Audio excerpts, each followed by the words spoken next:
The mountains stretched endlessly, their peaks covered in a thick blanket of snow. Tucked within this vast wilderness was a quiet village, barely touched by time.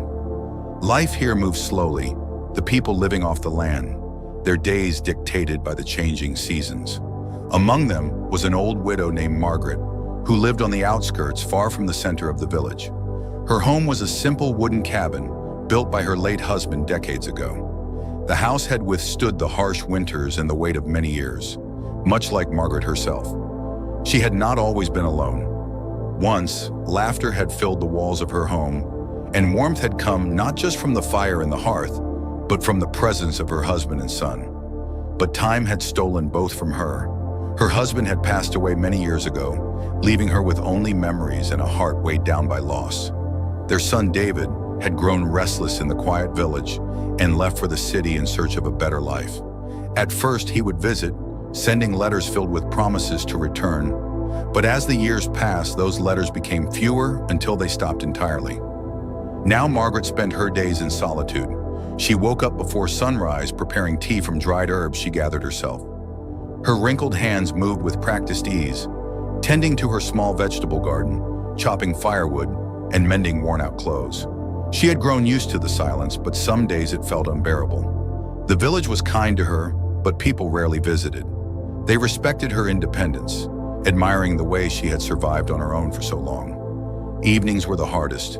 As the sun dipped behind the mountains, casting long shadows over the land, Margaret would sit by the window, gazing at the vast wilderness beyond. The loneliness settled in like the cold, creeping into her bones. Sometimes she spoke out loud, just to hear a voice, even if it was only her own. The nights were eerily quiet, broken only by the howling wind or the distant call of wolves. Margaret had long stopped fearing the wilderness. She had lived among it for years, understanding its dangers and respecting its rules. Yet deep inside, she wished for someone to break the silence. As winter approached, the days grew shorter, and the nights stretched endlessly. Margaret prepared for the harsh season, stacking firewood and preserving food. The village would soon become buried under thick layers of snow, cutting them off from the outside world. She had survived many winters alone, and she was prepared to endure another. But fate had other plans. Unbeknownst to her, something was about to change. Something wild, something unexpected. Soon, her lonely cabin would no longer be just hers. Soon, the silence that had weighed on her heart for years would be broken, and it would all begin with a helpless creature on the brink of death. The winter storm arrived earlier than expected. Thick flakes of snow drifted down from the sky, covering the landscape in a heavy white blanket. The wind howled through the trees, rattling the windows of Margaret's cabin. She wrapped herself in an old wool shawl and placed another log onto the fire, watching the flames dance. Just as she was settling in for the evening, a sound outside made her pause. It was faint at first, barely audible over the roaring wind, but it was there, a desperate, pitiful cry. Margaret's brows furrowed. It was not the sound of a wolf or any familiar animal from the forest. It was different, weak, helpless. Curiosity and concern stirred within her as she reached for her lantern and pulled on her boots. The cold bit into her skin the moment she stepped outside. The snow was deep, her feet sinking with each careful step. She followed the sound, her heart pounding against her ribs. Then she saw it. Half buried in the snow, curled up into a shivering ball, was a tiny creature. As she moved closer, realization struck her. It was a bear cub. Margaret's breath caught in her throat. The cub was small, too small to be on its own. Its fur was damp with melting snow, and its body trembled violently. Its mother was nowhere to be seen, and Margaret knew what that meant. The cub had been abandoned, or, worse, its mother had not survived the brutal winter. She hesitated. She knew the dangers of wild animals, especially bears. Even a cub could grow into something powerful, something uncontrollable. But as she looked into its wide, frightened eyes, something inside her softened. It was just a baby, alone in the cold, just as she was. Without another thought, she carefully lifted the tiny creature into her arms. It was lighter than she expected, its ribs showing through its thin fur. The cub barely had the strength to resist her touch. Its head lolled against her chest as she turned and trudged back to her cabin, shielding it from the wind. Once inside, she placed the cub near the fire, wrapping it in an old blanket. It made a weak, soft sound, its tiny paws twitching. Margaret hurried to warm some milk, pouring it into a small bowl. She sat beside the cub, dipping her fingers into the liquid before gently pressing them against its mouth. At first, the cub was too weak to respond, but after a few moments, it licked the milk from her fingers. Encouraged, Margaret carefully tipped the bowl to its lips. Slowly but surely, the cub drank, its fragile body regaining some warmth. Margaret watched it with quiet amazement. She had spent so many years alone, speaking to no one but herself in the trees. But now here was this small, helpless creature relying on her for survival. A faint smile touched her lips as she stroked its fur, feeling its tiny heartbeat beneath her fingers. "You are a fighter, little one," she murmured, her voice soft. The cub let out a quiet huff, curling deeper into the warmth of the blanket. Margaret knew that she had just changed the course of both their lives. What she did not know was that this was only the beginning. The first few days were difficult. The cub was weak, barely able to lift its head. But Margaret refused to give up on him. She kept him wrapped in warm blankets by the fire, feeding him small amounts of milk throughout the day. At night, she would wake up just to check if he was still breathing, a strange sense of responsibility settling in her heart. Slowly, the cub gained strength. His tiny legs, once too feeble to support his weight, began to move with determination. He would wobble around the small cabin, sniffing at the wooden floor and bumping into furniture. His clumsiness made Margaret chuckle, something she had not done in years. As the days passed, the cub became more active, following Margaret everywhere she went. When she tended to her vegetable garden, he would sit nearby, watching her with curious eyes.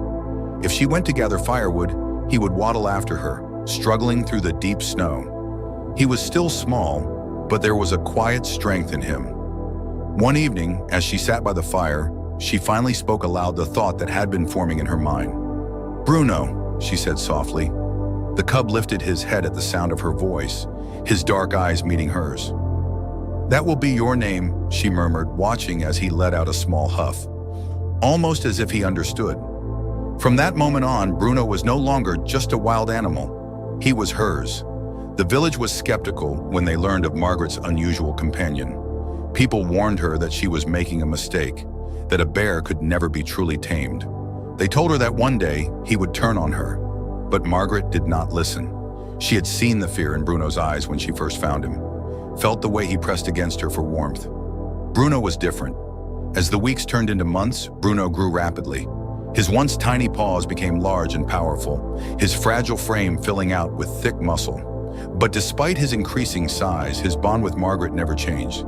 He remained gentle with her, careful not to knock her over when he nudged her for attention. He would curl up beside her chair, resting his head on her lap as she ran her wrinkled fingers through his fur. Margaret began to notice how intelligent he was. He learned to recognize her routine, knowing when it was time to fetch water from the well or when she would sit on the porch in the evening. Sometimes she would catch him watching her with an expression that seemed almost human. Winter melted into spring, and with it, Bruno became even more of a presence in Margaret's life. He was no longer just a cub. He was a towering creature, strong enough to snap a tree branch with a single swipe. Yet never once did he show aggression toward her. If anything, he became her silent protector. One afternoon, as Margaret was chopping firewood, a pack of wolves approached the edge of her land. She did not see them at first, too focused on her task, but Bruno did. Before she even realized what was happening, Bruno moved in front of her, standing on his hind legs. A deep growl rumbled from his chest, sending a clear message to the intruders. The wolves hesitated, their yellow eyes watching him warily. Then, as if sensing they were no match for the giant bear, they turned and disappeared into the trees. Margaret's breath was caught in her throat. She slowly reached out, placing a hand on Bruno's thick fur. "You saved me," she whispered. Bruno let out a low grunt, his large head pressing gently against her shoulder. It was in that moment Margaret understood.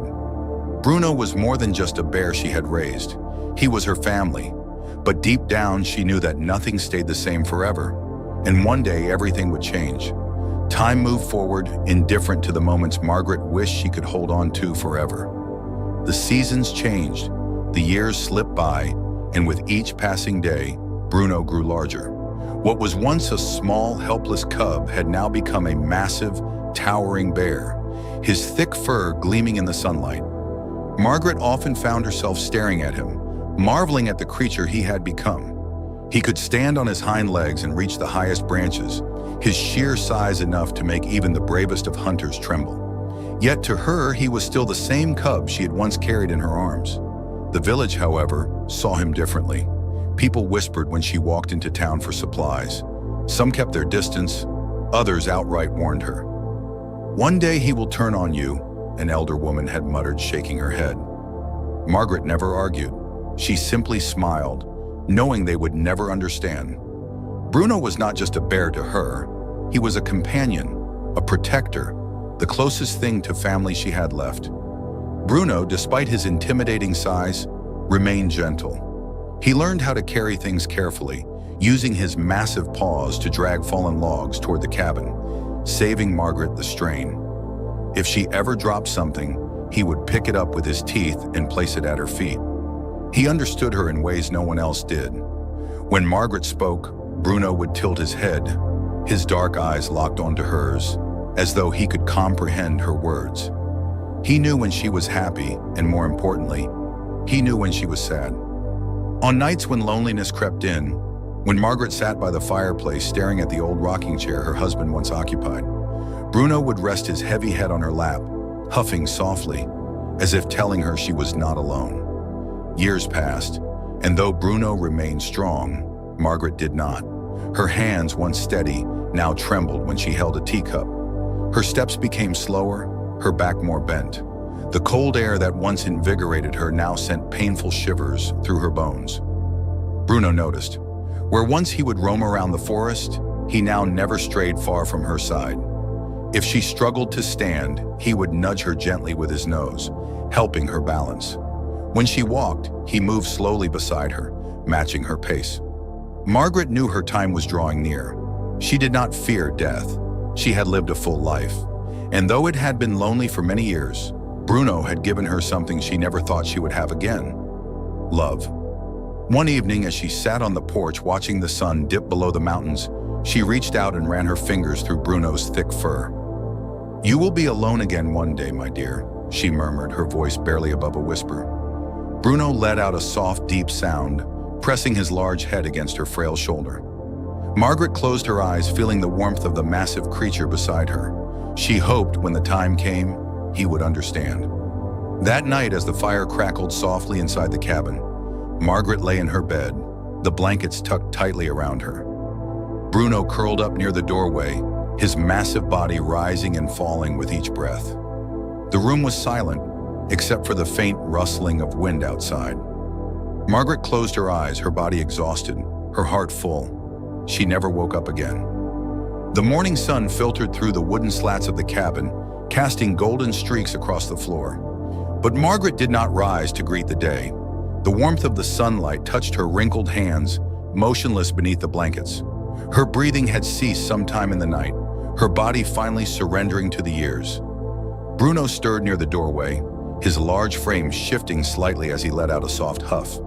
He was used to waking before Margaret, waiting patiently for her to rise from bed, watching as she made tea and sat by the window. But something was different today. He waited and waited. Still, Margaret did not move. Bruno let out a low whimper, his heavy paws padding toward the bed. He nudged her hand with his nose, expecting the usual sleepy murmur, the gentle stroke of her fingers through his fur. But there was nothing. The room was silent. A deep, guttural sound rumbled from Bruno's chest, a sorrowful moan that carried through the cabin. He nudged her again, harder this time, but Margaret remained still. Bruno did not understand death the way humans did, but he understood absence. He understood that something had changed in a way that could never be undone. For the first time since she had found him, Bruno felt truly alone. The village remained unaware of Margaret's passing for several days. The widow rarely came into town, and no one noticed her absence immediately. It was only when a neighbor, concerned by the lack of smoke rising from her chimney, decided to visit. As the man approached the cabin, a strange unease settled in his chest. The door was slightly ajar, swinging with the wind. He called Margaret's name, but there was no response. Then he saw the bear. Bruno sat motionless beside the bed, his massive form hunched, his dark eyes locked onto Margaret's lifeless body. The air was thick with something unspoken, something heavier than grief itself. The man took a cautious step forward, but Bruno growled, a deep, warning sound that made the hairs on the back of his neck stand up. The bear refused to let anyone near her. Word spread quickly through the village. People gathered outside, whispering, unsure of what to do. Many had feared this moment for years, believing the bear would one day become a danger. But this was not the rage of a wild animal. This was sorrow. Bruno did not lash out. He did not destroy the cabin in a blind fury. He simply remained there, unmoving, his great body curled protectively around the bed, as if he could somehow shield Margaret from what had already happened. Days passed, and still he did not leave her side. He did not eat, did not drink. His breaths were slow, his once powerful body growing weaker with each passing hour. The villagers did not know what to do. One evening, as the sun dipped below the mountains, Bruno finally moved. With deliberate slowness, he rose to his feet. His massive paws stepped gently over the wooden floor as he reached down, taking the edge of Margaret's blanket in his teeth. The villagers watched in stunned silence as Bruno lifted her, carefully, as though she were made of the most fragile glass. Then, without a single glance at the people outside, he carried her out of the cabin. And he walked. Not toward the village, not toward the wild forest beyond. He was going somewhere only he knew, somewhere that meant something to her, somewhere she belonged. The villagers stood frozen as Bruno carried Margaret's lifeless body through the snow-covered ground. No one dared to move, no one spoke. There was something sacred about the moment, something beyond their understanding. Bruno walked with slow, deliberate steps, his massive paws pressing deep into the earth. The weight of his grief was visible in the way his head hung low, in the way his eyes, once filled with gentle warmth, now carried a sorrow that seemed too human for a beast. He did not go toward the village. He did not seek shelter. Instead, he took her to the one place that had always been hers, the hill overlooking the valley.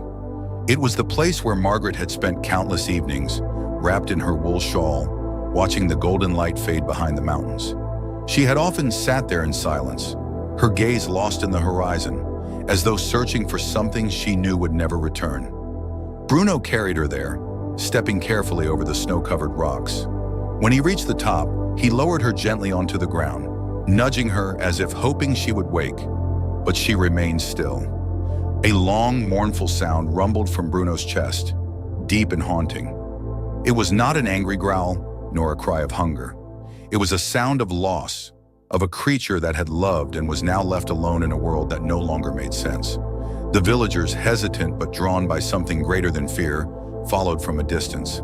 They watched as Bruno sat beside Margaret, his massive frame hunched over as though trying to shield her from the cold. One of the elders whispered, "I have never seen anything like this." No one had. Hours passed and Bruno did not move. The sky darkened, the temperature dropped, but he remained at her side. The villagers, now standing at the base of the hill, murmured among themselves.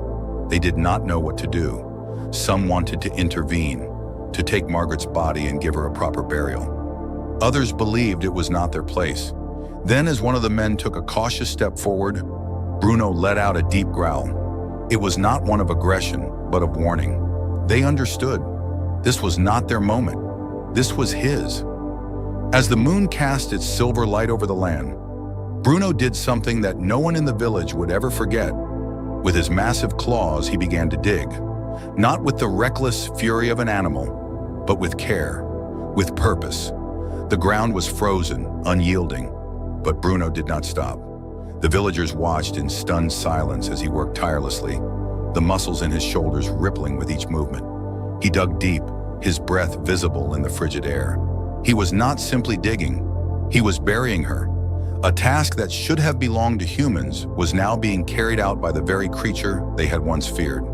The grave was not perfect, not shaped with the precision of human hands.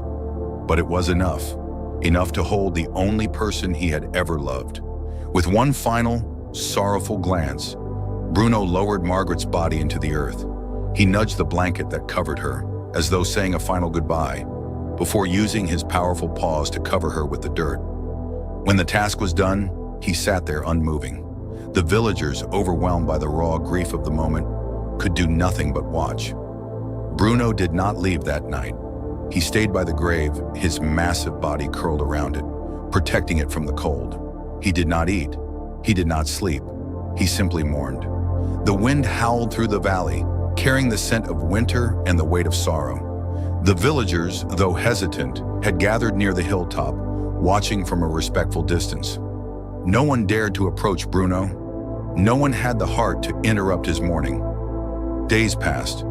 Bruno remained beside the grave, his massive form still and silent. The once powerful bear, who had towered over men and frightened wolves into retreat, now seemed small, broken by the loss of the only person who had ever shown him kindness. He did not eat. He did not move. Some of the villagers, despite their lingering fear, left food near the edge of the clearing, hoping he would take it. But he did not. He merely sat there, his dark eyes locked onto the mound of earth that now held Margaret.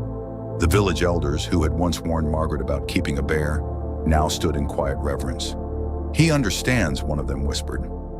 The others nodded. They too could see it. This was not the mindless instinct of a wild animal. This was grief in its purest form.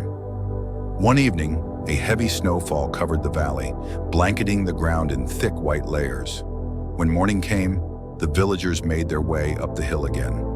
Bruno was still there, his fur dusted with snow, unmoving. The grave remained undisturbed, as though he had spent the entire night guarding it. But something had changed. The fire in his eyes, the quiet warmth that had once made him different from other wild creatures, was fading. The villagers whispered among themselves. Some believed he would stay there until he, too, passed away. Others thought he would one day return to the forest, reclaiming his place among his own kind. But Bruno had no kind. He had never known a mother's warmth beyond Margaret's gentle hands. He had never hunted, never lived like other bears. He had only known her, and now she was gone. On the morning of the third day, Bruno finally moved. He rose to his feet, his massive frame casting a long shadow across the snow-covered grave. The villagers held their breath, watching as he turned his head one last time toward the earth that held Margaret. Then, without a sound, he walked away. He did not look back. He moved with slow, heavy steps, disappearing into the thick forest beyond the valley. The villagers did not follow. They simply stood in silence, watching as the creature who had once frightened them, who had once protected their most unlikely neighbor, vanished into the wild. And just like that, Bruno was gone. But his story was not over. For years to come, travelers passing through the valley would speak of a lone bear wandering the mountains. A bear that did not hunt livestock, did not attack humans, but instead roamed as though searching for something he had lost. On quiet nights when the moon was high, some claimed they saw his silhouette on the hilltop, sitting, watching, waiting, as though still guarding the grave of the only family he had ever known. The forest swallowed Bruno whole, its towering trees closing behind him like a curtain. He moved through the snow, his heavy paws leaving deep imprints in the earth. But his steps were slow, burdened by something heavier than his own weight. He had never known a life outside of Margaret's world. The cabin, the garden, the warmth of the fire on winter nights. Those had been his home. Now all of it was gone. Bruno wandered aimlessly, his large frame blending into the wilderness. He did not seek food. He did not seek shelter. He simply walked as though driven by an invisible force, as though searching for something that could never be found. Seasons changed. The snow melted, giving way to spring, but Bruno did not return to the village. The people who had once feared him now spoke of him with quiet reverence. They had witnessed something that defied logic, something that blurred the line between human and beast. He was not just a bear, one of the elders had said, and no one disagreed. Rumors spread beyond the village. Travelers passing through the mountains told stories of a massive lone bear wandering the valleys, never attacking, never settling. Hunters who had once sought the thrill of the chase found themselves pausing when they saw him, their weapons lowering as an unexplainable feeling crept into their hearts. Some said they saw him return to the hilltop, sitting silently beside Margaret's grave, his massive frame outlined against the sky. Others claimed he had disappeared entirely, vanishing into the deepest parts of the forest where no human had ever set foot. No one knew the truth. But what was undeniable was that the legend of the widow and her bear had taken on a life of its own. Years passed and the village itself changed. New families arrived, homes were rebuilt, roads were paved. But Margaret's cabin remained untouched, left as it was, a quiet monument to a life once lived. No one dared to tear it down. And deep in the mountains, where the wind carried the whispers of forgotten stories, some believed that Bruno still roamed, that somewhere in the vast, uncharted wilderness, a bear still searched for the only home he had ever known. The story of Margaret and Bruno did not fade with time. It became something greater, something whispered from generation to generation. Children growing up in the village heard the tale from their elders, their eyes wide with wonder as they imagined the enormous bear who had loved a human more than he had loved the wild.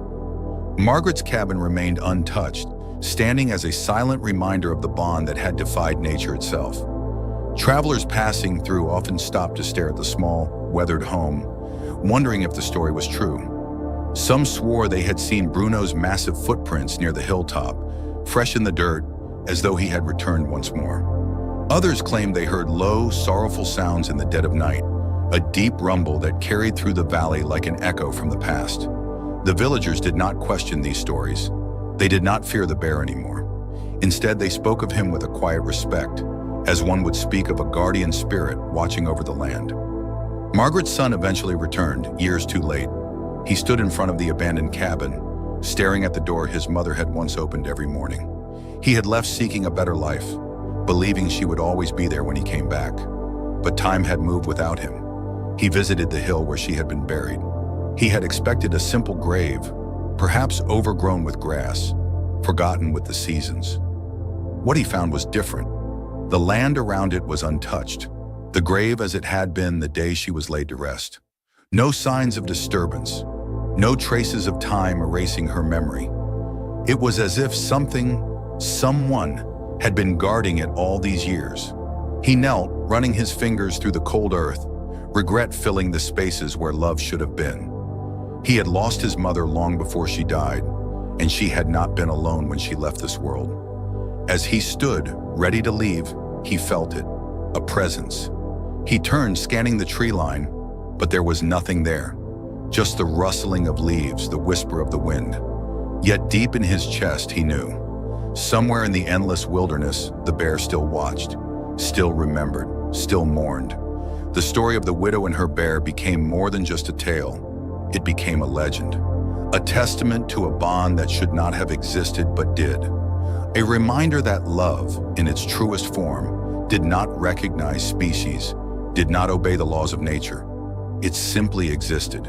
And somewhere in the mountains, on quiet nights when the moon was full, a lone bear still wandered, searching for the only home he had ever known. If this story moved you, imagine the countless other incredible tales waiting to be told. Love, loyalty, and the unexpected bonds between humans and animals remind us of the power of connection. If you want more stories that touch the heart and keep you on the edge of your seat, make sure to subscribe to the channel and turn on notifications. There's so much more to discover, and you won't want to miss what comes next.